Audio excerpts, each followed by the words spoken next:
샬롬, 사랑하는 성도 여러분, 귀하고 복된 하루가 시작되었습니다.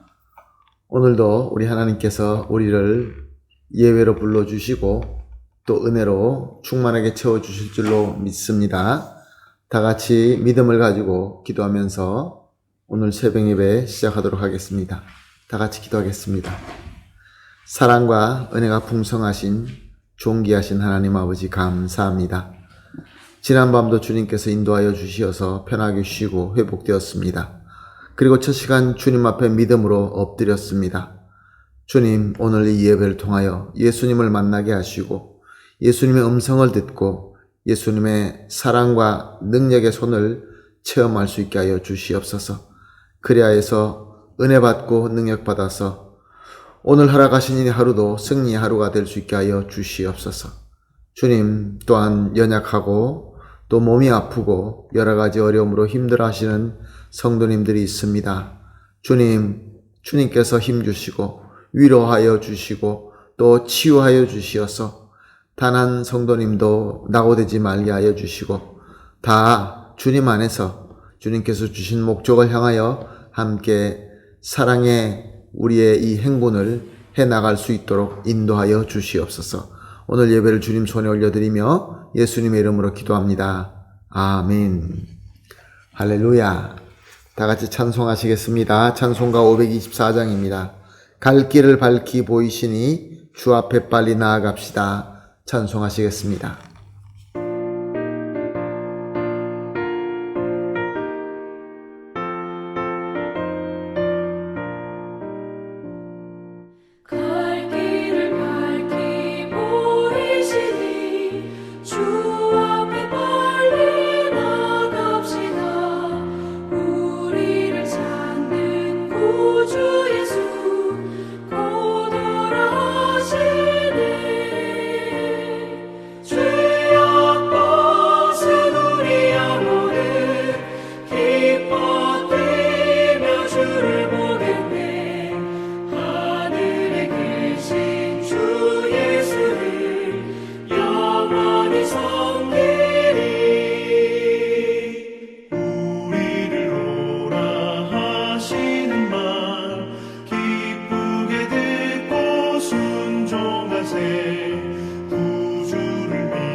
아멘. 할렐루야.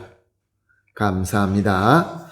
오늘 함께 보실 말씀은 요한복음 7장 10절에서 13절 말씀입니다. 요한복음 7장 10절에서 13절 말씀 함께 보십니다. 그 형제들이 명절에 올라간 후에 자기도 올라가시되 나타내지 않고 은밀히 가시니라. 명절 중에 유대인들이 예수를 찾으면서 그가 어디 있느냐 하고 예수에 대하여 무리 중에 수군거림이 많아 어떤 사람은 좋은 사람이라 하며 어떤 사람은 아니라 무리를 미혹한다 하니, 그러나 유대인들은 두려워하므로 드러나게 그에 대하여 말하는 자가 없더라. 아멘. 예수님은 유대인들의 절기 중에 하나인 장막절이 되자 예루살렘에 가서 사람 많은 곳에서 자신을 나타내라 라고 하는 믿음 없는 동생들을 먼저 예루살렘으로 보냅니다. 그리고 자신은 은밀하게 예루살렘으로 올라가십니다. 그것이 바로 오늘 본문 10절 말씀의 내용입니다. 예수님은 절기 때마다 예루살렘에 올라가셨습니다. 그리고 거기서 구원의 복음을 선포하시고 또 수많은 이적을 행하셨습니다. 그런데 이번에는 은밀하게 올라가셨습니다. 왜 그랬습니까? 우리가 이미 어저께 본문으로 살펴본 것처럼 예루살렘의 유대인들이 예수님을 향한 증오가 너무 커서 예수님을 잡아서 죽이려고 했기 때문에 그렇습니다. 예수님은 죽음이 두려워서 은밀하게 올라가신 것이 아닙니다. 하나님의 때가 아니어서 지금 사람들에게 잡혀서 십자가에 죽을 때가 아니기 때문에 자기 자신을 희생해서 안 된다라는 생각으로 그렇게 하신 것입니다. 예수님은 하나님께서 보내주신 그리스도이십니다.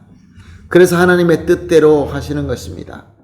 하나님께서 원하시는 그 뜻대로 하나님의 때에 자신을 희생하고 섬길 수 있도록 모든 아주 적은 디테일까지도 조심하신 것입니다. 여기서 우리가 배울 것이 무엇입니까? 예수님이 예루살렘에 붙잡혀 십자가에 자신을 희생하는 것은 하나님의 사명이며 또 구세주로서 꼭 해야 되는 의무이기도 합니다. 그렇지만 자신의 사명이라 할지라도 하나님의 때가 아닐 때에는 자기를 은밀하게 하면서 조심했다는 것입니다. 사랑하는 성도 여러분, 우리는 하나님의 사명을 섬긴다고 하면서 내 마음대로 내 뜻대로 할 때는 혹시 있지 않습니까? 아무리 하나님의 사명이며 내가 꼭 해야 되는 의무라 한다 할지라도 항상 하나님의 때에 맞추어서 그의 때에 이루어야 된다라는 것을 가르쳐주고 있는 것입니다.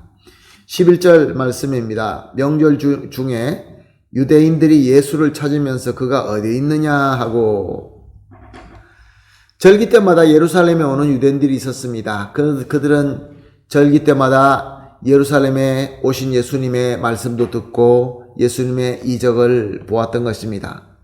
그래서 이번 절기에도 예수님을 또 만나서 예수님의 그 놀라운 이적을 한번 또 보아야 되겠다, 그런 마음을 가지고 있었던 것입니다. 그래서 이들이 예루살렘에 도착하자마자 그가 어디 있느냐라고 하면서 찾았던 것입니다. 12절 말씀입니다.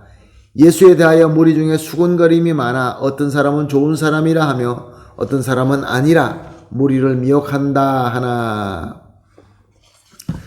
예수님을 그 이적 때문에 찾는 자도 있었는가 하면은 또 예수님에 대하여 수군거리는 사람도 있었습니다. 예수님에 대해서 여러 가지 말을 했던 것이죠. 예수님은 좋은 사람이다, 아니다, 그 사람은 좋은 사람이 아니다, 사람을 미혹하는 자일 뿐이다 등등으로 사람들은 예수님에 대해서 얘기를 하고 있었던 것입니다. 이렇게 예수님께서는 은밀하게 예루살렘으로 올라가셨지만 사람들은 항상 예수님에 대한 관심이 대단했습니다. 지금도 마찬가지입니다. 많은 사람들이 예수님에 대하여 관심을 가지고 있습니다. 예수님의 이적을 보기 위하여, 예수님의 그 능력을 이용하여서 자기가 원하는 것을 이루기 위하여, 아니면 예수님에 대해서 예수님이 좋다, 예수님은 안 좋다, 예수님은 미혹하는 자다 등등의 여러 가지 예수님에 대하여 말하기 좋아하는 사람들의 예수님에 대한 관심이 오늘도 있다는 것입니다. 진정으로 믿음을 가지고 예수님을 그리스도로 찾고 그리스도로 믿기 위하여 예수님을 찾고 예수님에 대한 것을 배우려고 하는 그런 사람들은 드문 것입니다. 13절 말씀입니다. 그러나 유대인들은 두려워하므로 드러나게 그에 대하여 말하는 자가 없더라. 이렇게 외부에서 온 사람들은 예수님을 찾고 예수님에 대하여 열심히 말을 하였지만 예루살렘 중심으로 사는 유대인들은 예수님에 대한 마음속에 증오가 있고 미움이 있지만 예수님을 드러나게 말하지는 아니하였다라고 기록하고 있습니다. 그들의 이유는 무엇입니까? 두려웠기 때문에 라고 기록하고 있습니다. 예수님이 두려웠던 것이죠. 또한 사람이 두려웠던 것이죠. 속의 마음은 예수님을 미워하지만 예수님에 대해서 아무 말도 안 하고 함구하면서 속으로만 악한 마음을 품고 있는 그런 사람들도 있었다는 것입니다. 사랑하는 성도 여러분, 지금도 마찬가지입니다. 예수님을 드러나게 또 말하고 예수님을 드러나게 찾고 이런 것을 하지 않는 사람들이 있습니다. 두려움 때문에. 자, 오늘 말씀을 통하여 우리가 한번 스스로 물어봅시다. 내가 하나님께서 나에게 주신 사명이며 직분이며 또 내가 해야 되는 것이기 때문에 해야 되는데 과연 어떻게 하고 있습니까? 내 마음대로 하고 있습니까? 아니면 하나님의 뜻과 하나님의 때에 따라서 하고 있습니까? 내가 예수님을 찾고 예수님에 대하여 말하는 것도 과연 참 믿음으로 하는 것입니까? 아닙니까? 아니면 혹시 두려움으로 예수님에 대해서 말하는 것을 함구하고 피하고 있으면서 내 마음속에는 오히려 미움과 분노로 가득 차 있습니까? 그러므로 이 모든 것을 우리가 생각하시면서 이렇게 합심하여 기도하십시다. 우리가 매 새벽 예배 때마다 세 가지 기도 제목으로 합심하여 기도하고 있습니다. 오늘 기도 제목은 첫 번째로 내 사명이라 할지라도 하나님의 뜻과 때에 따라서 할 수 있는 믿음과 지혜를 주시옵소서. 두 번째는 오직 참 믿음으로 예수님을 찾고 예수님을 알아가게 하여 주시옵소서. 마지막으로 예수님을 증거하는데 두려움을 이겨낼 수 있게 하여 주시옵소서. 세 가지를 합심하여 기도한 이후에 개인적으로 기도하시고 기도 마친 뒤에 오늘 하나님께서 주신 오늘 하루를 또 주님의 인도하신 대로 섬기면서 풍성한 열매를 맺게 되기를 예수님의 이름으로 축복합니다. 다 같이 기도하겠습니다. 참 좋으신 하나님 아버지 감사합니다. 오늘도 귀한 말씀 주시고 또 말씀을 통하여 깨달음을 주시고 또 우리가 어떻게 해야 되는 것을 가르쳐 주시니 감사합니다. 하나님 아버지, 내가 하나님께로 받은 사명이라 할지라도 오직 하나님의 뜻과 때에 따라서 할 수 있는 믿음과 지혜를 주시옵소서. 오직 이 참 믿음으로만 예수님을 찾고 예수님을 알아가게 하여 주시옵소서. 그리고 무엇보다 예수님을 증거하는데 그 두려움을 이겨낼 수 있게 하여 주시옵소서. 감사하며 예수님의 이름으로 기도합니다. 아멘.